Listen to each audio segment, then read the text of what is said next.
Hello, my friends. We are back, and we just left where Aslan is going back up to the stone table, and Susan and Lucy were there, and they wanted to be with him, right? And he said, "You have to stop here," and they hid back in the bush, and he was moving forward to the next phase and see what's going to happen. "Oh, children, children, here you must stop, and whatever happens, do not let yourself be seen." And that's when Aslan said farewell. And both girls cried bitterly, though they hardly knew why. And they clung to the lion and kissed his mane and his nose and his paws and his great sad eyes. Then he turned from them and walked out to the top of the hill. And Lucy and Susan, crouching in the bushes, looked after him, and this is what they saw. A great crowd of people were standing all around the stone table, and though the moon was shining, many of them carried torches which burned with evil-looking red flames and black smoke. But such people, ogres with monstrous teeth and wolves and bull-headed men and spirits of evil trees and poisonous plants and other creatures whom I won't describe, because if I did, the grown-ups would probably not let you read this book. So these are the creepy, crawly, nasty people that are on whose side? Are they on Aslan's side or the witch's side? Definitely on the witch's side. Cruels and hags and wraiths and horrors and sprites. Oh my goodness. In fact, here were all those who were on the witch's side and whom the wolf had summoned at her command. Remember, the witch sent the wolf out, bring all the evil characters. So here they all were. And right in the middle, standing by the table, was the witch herself. A howl and a gibber of dismay went from the creatures, and they first saw the great lion pacing toward them, and for a moment, even the witch herself seemed to be struck with fear. Then she recovered herself and gave a fierce, wild laugh. Whew. "The fool," she cried. "The fool has come. Bind him fast." Lucy and Susan held their breaths, waiting for Aslan's roar and his spring upon his enemies. But it never came. 4 hags, grinning and leering, yet also at first hanging back, half afraid of what they had to do, had approached him. "Bind him, I say," repeated the White Witch, and the hags made a dart at him and shrieked with triumph when they found that he had made no resistance at all.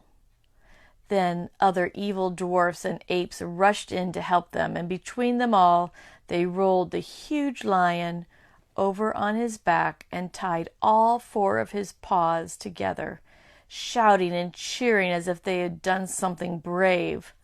Though, had the lion chosen, one of those paws could have taken them out to death of them all, but he had made no noise, even when the enemies, straining and tugging, pulled the cord so tight that they cut into his flesh. Then they began to drag him toward the stone table. "Stop," said the witch. "Let him first be shaved." Oh, poor Aslan. Another roar of mean laughter went up from their followers as the ogre with a pair of shears came forward and squatted down by Aslan's head. Snip, snip, snip went the shears, and the mass of curls of gold began to fall to the ground.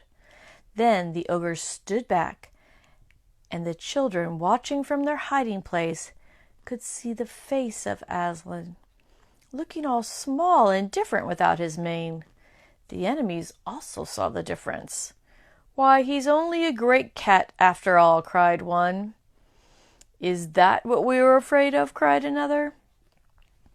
And they surged around Aslan, jeering at him, saying things like, "Poor, poor pussycat, how many mice have you caught today, cat? And would you like a saucer of milk?" "Oh, how can they?" said Lucy, tears streaming down her cheeks. The brutes, for now that the first shock was over, and the shorn face of Aslan looked even braver to her, and more beautiful and more patient than ever. So they saw at first, they thought, oh, Aslan looks, maybe like a younger cat. But then they started seeing his bravery come out, right? "Muzzle him," said the witch.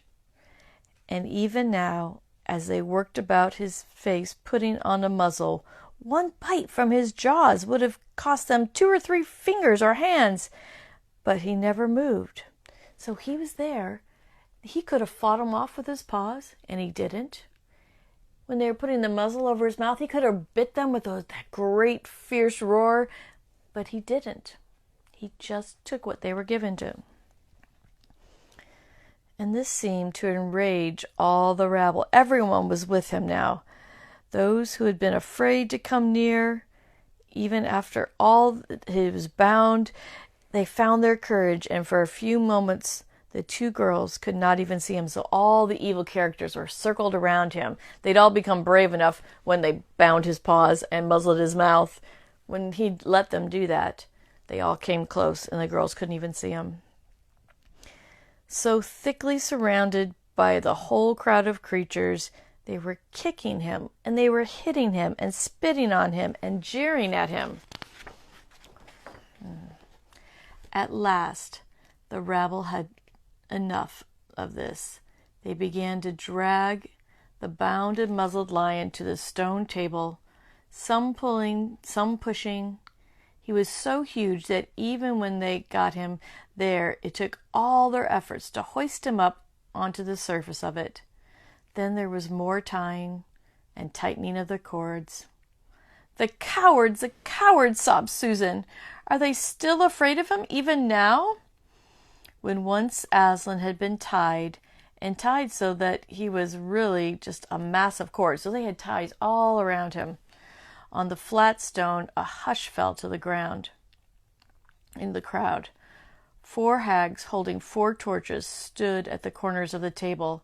The witch bared her white arms, as she had bared them the previous night when it had been Edmund. Do you remember when she was going to kill Edmund? And she took off her mantle, and she had those white arms, and she pulled out that knife, and it was whoosh, whoosh, whoosh. And right then, at that time, Aslan's crew, his rescue party, had swooped in, and they saved Edmund. But now, Aslan was in that place, and the White Witch bared her arms.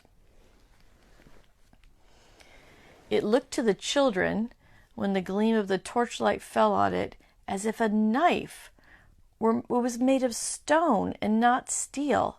So when she pulled out that knife this time, it wasn't a regular-looking knife. It was made of stone. And it was of a strange and evil shape. At last, she drew near. She stood by Aslan's head. Her face was working and twitching with passion, but his looked up at the sky, still quiet, neither angry nor afraid, but a little sad. Then, just before she gave the blow, she stooped down and said in a quivering voice, "And now who has won? Fool, did you think that by all this you would save the human traitor?" Who was he trying to save? He was trying to save Edmund, right? He was taking Edmund's place. "Now I will kill you instead of him. And when you are dead, what will prevent me from killing him as well? And who will take him out of my hand then? Understand that you have given me Narnia forever. You have lost your own life, and you have not saved his. In that knowledge you will despair." The children did not see the actual moment of the killing. They couldn't bear to look, and they covered their eyes. So Edmund was supposed to be the witch's property, right? She was ready to kill Edmund, and they rescued Edmund. But when they had that private talk, Aslan and the witch, he had said, "Take me instead." Does that sound like anything you've heard before? Edmund had done the wrong thing. Had Aslan done anything wrong? No, never. Edmund had done the wrong thing. Aslan had never done anything wrong. But Aslan said, "Take me instead. Kill me on the stone table." Does that remind you of anything else? Who took our sin? Who took our payment for sin? It's when Jesus took our payment, right? Just like Aslan took the payment for Edmund to save Edmund's life. All right, tomorrow we're going to see how this turns. I love you guys.